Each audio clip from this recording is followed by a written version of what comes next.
Hello and welcome to my living room. I'm now going to go through my case study, which I found very interesting to write up. I really hope that I get some help with this because this is an ongoing situation at the school where really it feels like us teachers are kind of come to an impasse and we can't really work out how to go forward with this student. So, my case study is AJ, how to move forward after a diagnosis. So, here's the background to my case study. Spring term 2020, AJ joined SAS, which is Stockholm International School, where I work in the primary school area. He joined our fourth grade from a Swedish school. Now, this is often a difficult change for students who have been in the Swedish system their entire scholastic life, as AJ had.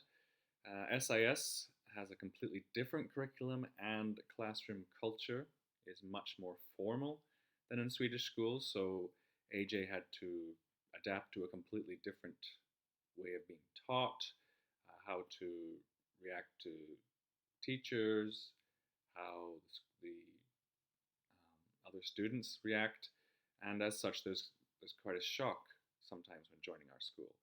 Um, Also, AJ is also undiagnosed with severe ADHD at this time, but has had major behavior issues at his previous school.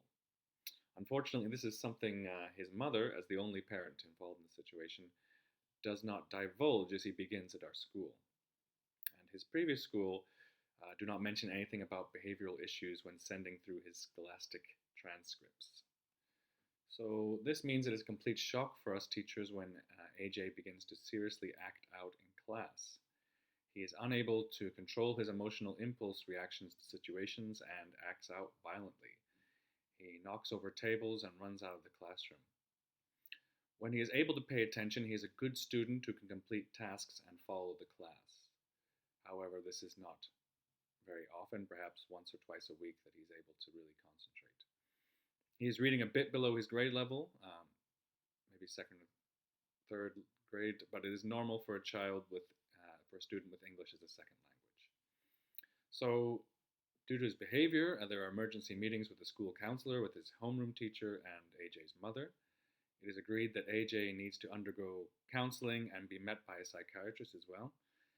It is agreed that while AJ is undergoing this, he will have a resource with him throughout the school day and he will take part in a shorter school day to help him concentrate.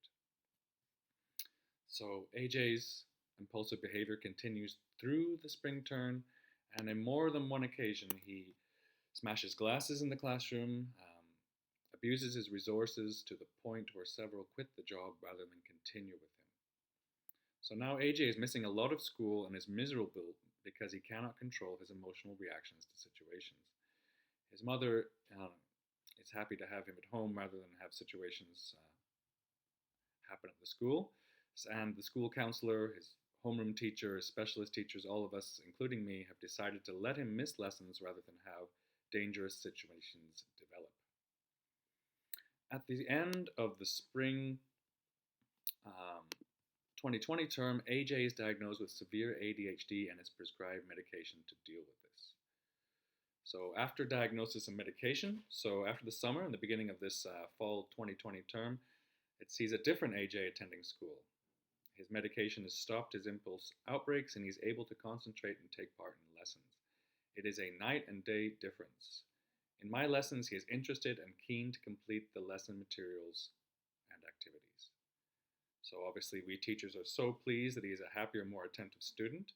He still has a resource, a new one who is a neighbor who is recommended by the mother of AJ. She is quite young, but is also a bit immature for her age, which is 18.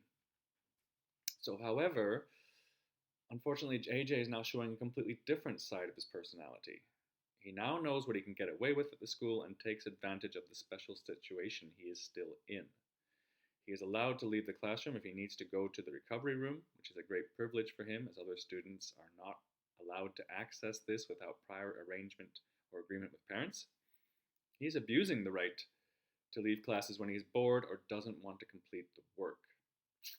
We, as teachers, have been told that he should leave if he and his resource agree he needs to. His resource is more like a friend to him and also will encourage him to leave if she is bored. This is a clearly inappropriate situation. So we teachers have had special meetings to discuss how to deal with AJ going forward, but have not been able to find a functional solution. I really hope that this case study will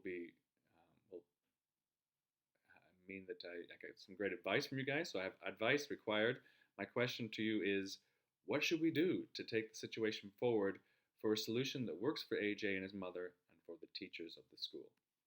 Thank you very much. I look forward to hearing your responses.